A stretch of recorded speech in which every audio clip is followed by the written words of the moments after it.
Aaron Goldberg is a Melbourne artist slash hipster slash nobody, self-confessed nobody. And here's his shtick. I've got a hipster Enjoy. barcode on my He's got a broken hipster. Okay, Karen asked me to come and I've never done stand-up before. Yeah, right. When was that? I've come here to come I've got a microphone angle. So I've come here tonight, ladies and gentlemen, to prove I am the world's worst Jewish comedian. And I mean, it's pretty fucking hard, or maybe it's really easy, because I mean I've got the Marx Brothers, Sid Caesar, Woody Allen, Mel Brooks, Larry David, Ostentatious, John Safran, George Costanza from Seinfeld when he's not in Seinfeld, and he's shit. It's fucking hard, you know, if they really shit, you know, well, to be good, or to be, well, it's easy to be shit. So I've set myself a challenge to be really bad. So, and Working, Aaron. I've cut out a lot of topics that, look, I'm so shit I have to read off a script where most comedians. That's shit. Yeah, Get into the paroxysm spoken word field. If you feel that heckle coming on, just yell it out. They can do it without reading off a script, you know, they've memorised it and stuff. But I'm fucking so lazy and shit. Well, bad joke. Off a script. So I've cut out a lot of topics that generally get a laugh. So there's going to be no sex, no politics, no religion, no people with disabilities, no fat people, no gays, lesbians, coloured people, rich people, fat so it's alright. I'll try to include something. No force. That'll come later. So, you know, and I was thinking, why do I do this? Why do I try to be some creative type? Performances. I try to understand why the fuck do I do it? No one cares. And then I thought my only motivation, it's quite base, is just to get a root. It's just like, Yeah, if you get off stage now, do you? well, it's a start, because I mean, otherwise, you know, you go on eHarmony or something. Have you ever tried to go on it? No. It's brutal. No. So at least, you know, if I get up on stage and turn people on, I don't have to go to YouPorn or eHarmony or something worse. So anyway, I think I'd start off with comedy, and I want to talk about something we've all got in common, and that's Coles, the supermarket. I thought he was going to say Daniel Watson. No. Coles, it's Australia's #1 supermarket. And it's fucking shit. It's really shit. I've been around the world. You go to England, they've got like 5 different supermarket chains in a suburb. And I don't actually, here in Adelaide, where Kerry lives, they actually have an independent one. But where I am, all I've got's a fucking Coles. And it's shit. I mean, they say they're the fresh food people. And they've got fresh food imported from Mexico and China. So how the fuck do you get fresh food from Mexico or China? Have they got like a Star Trek transporter which just zaps in from Mexico? So how can they say the food's fresh? I mean, and then you buy it, it goes off in 2 days. I mean, that's false advertising. So I can imagine if they said we're Coles, the fucking shit food people, would you go to them? And the other thing with Coles, it's they've got a rock and roll band now doing their ads. So they've got Status Quo. So there's Status Quo. Do you know who Status Quo are? Yeah. So they're like, you know, Status Quo in their day were actually this really working class rock and roll band.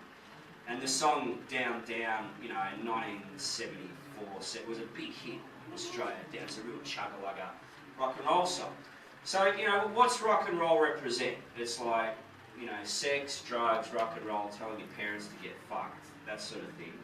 And now you got down, down, pushes and down, you know, so you got Status Quo singing, you know, rock and roll as a means to buy unfresh shit food.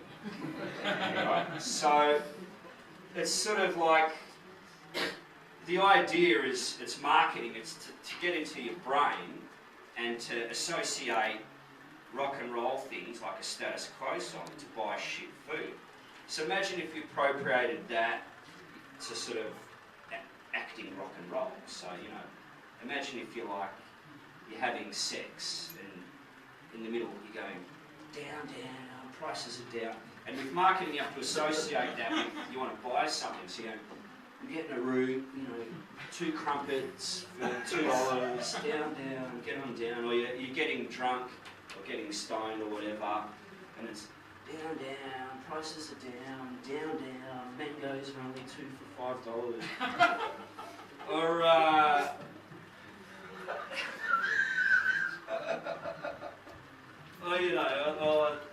Or, you know, you're trying to pick up and get some sex, and you're going down, down, down, down, get on down, and your girl thinks, what fucking dirty bastard. He said, no, lamb chops are only $6.91 kilo, you know.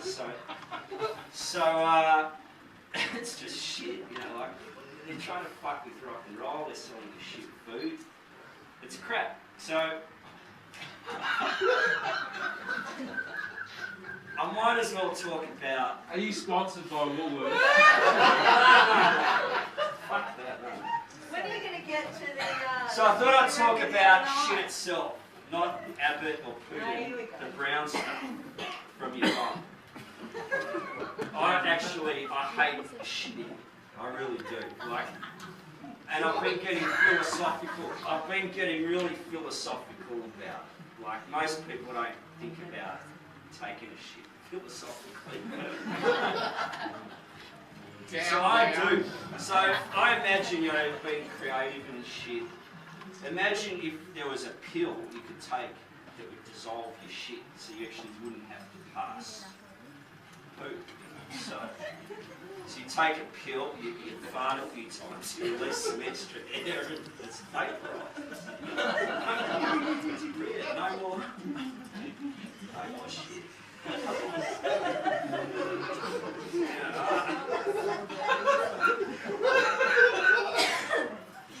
I should laugh at my You're winning. So, anyway, I really don't like going to the toilet. I don't know why. I used to love it as a kid. I think it's... Finger painting. No, I think it's because I have hemorrhoids. So every time I go to the toilet, it's actually... Are you off script? No, this is That's a script. We should get it filmed. It's actually dangerous for me to go to the toilet. I mean, I never had to have a period or anything. Now I know how it's really hard. So, but I think it's more about, you know, getting older. Like when you get older, you know, going to the toilet becomes more of it becomes an effort. You know, it's like it's hard. Speak for yourself, mate. Sorry. Speak for yourself. I am speaking for myself. You know, the effort. It's like the effort to come up with material for this, my Virgin comedy script. It's fucking hard, you know. Like I stress about it and get all neurotic and self-loathing, because I'm such a bum, right? So what I'm going to do now is I'm going to go, I'm such a bum, and you've got to go, how much of a bum? How much of a bum? Okay. I'm such a lazy bum. When I woke up this morning, I was stuck to the sheets from the night before. How much of a bum? I'm such a bum. I was supposed to write a performance review for work 3 years later, and I'm still thinking what I should write. I'm such a bum. How much of a bum? I smoked all this weed before voting in the last election. I forgot to vote. Abbott got into power. I got fined for not voting, and I'm still fucking paying for it. I'm such a bum, man. How much of a bum? That's the last bum joke. So anyway, That much of a I bum. decided that it's a bummer. Yeah, well, it goes all back to the beginning of the skit. You can get cream for hemorrhoids. Yeah, I know, but it still I think hurts. hemorrhoids are the least of his Because if you eat clean. It's the other end. So anyway, how can you be a shit comedian? Not How talk much about of a shit?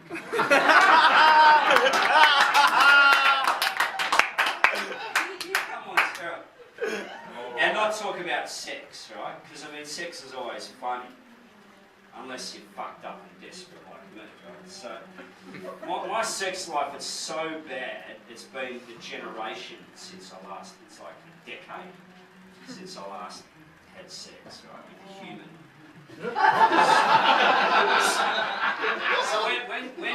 So when you're not getting any sex, especially if you're a guy, you're actually looking at your dick a lot because no one else looks at it.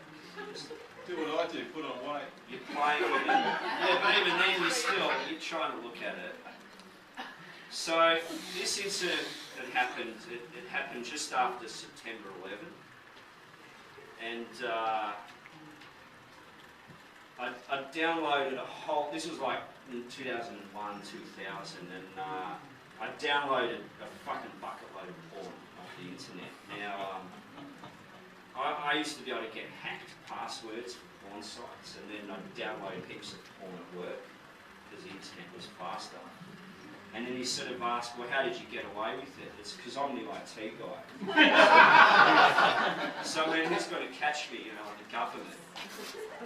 So I get home and I'm all excited. I've got all this fucking porn. I've got all my favourite individual porn actresses, Jewel Denial, Alexis Texas,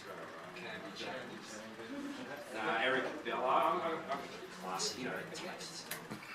So I thought, after all that trauma of September 11, I thought I'd reward myself with a massive mother of all wanks. So I'm playing one of the movies I've got on my laptop, on the bed, on the media player. And I mean, computers are the best invention for wanking to porn. I mean, I got a theory that... Why they were invented, isn't it? Well, I got a theory that the nerds who wrote the media software, they must have designed them just for wanking the porn, because you can pause, you can zoom in, you can rewind really easily. It wasn't like in the old days when we had VHS and you could never do that in the old days. So anyway, the Yiddish word for wanking was schlepping away. Schlepp means to drag, pull, so pull it away. And then I noticed something hit left on my shaft. I'm going, what is it? Asian? So much. So, because I look at my dick a lot, I was shining a torch on it. And seeing what these rough things were, and then I see two little warts. And I'm going, ah! I go floppy. How the fuck did I get warts on my dick? It was like a generation ago that I had sex. It's not like, I'm promiscuous. So I'm thinking back, was it, the ex-junkie girlfriend? I mean, she was hot and horny, she had herpes. You wouldn't know, because apparently Nick Cave wanted to fuck her. Then I thought it might have been this... No, he got it. Then I thought it was this mad rich woman, and it couldn't be her. I mean, she went to private school. And then I looked at my palm, I've got a scar there. From a what? Yeah. Fucking went up. So that joke didn't work. So I had to go to the doctor and get him, it's horrible. So anyway, being a shit Jewish comedian, I thought I'd finish off with some real bad Jewish jokes, right? Yay. So you got, first one, there's a Jew, a Palestinian and a Catholic. They walk into a Palestinian bar. What happens? The Jew buys the bar, makes the Palestinian work for $2 an hour, so the Palestinian can deny the boss exists and get the Catholic drunk so he can go home, fondle some boys and blame the Jew. If you ever tell me that joke again, Aaron, I'm going to punch you in the throat. Thank you very much. That That joke didn't work. That joke didn't work. All right. It worked for your act, it was shit. What's the difference between Bibi Netanyahu, Mark Zuckerberg, and Ron Jeremy? Nothing. They're all Jews. Why do Jewish guys get circumcised? So the Gentile women can love our shining dickheads. And it's also cosmetic, so we don't have to get tats and body piercings and stuff. It's already done. It's already done. Why did Sigmund Freud invent psychoanalysis? See how you'd turn out if you had a Jewish mother or you went out with a Jewish woman. You'd be fucking nuts too. Finally, why aren't Jewish guys good at sports? Fucked if I know, it's not like the pace shit. Oh no, you just got good. Alright, well that's it. That one Thank was. you very much. Bye-bye.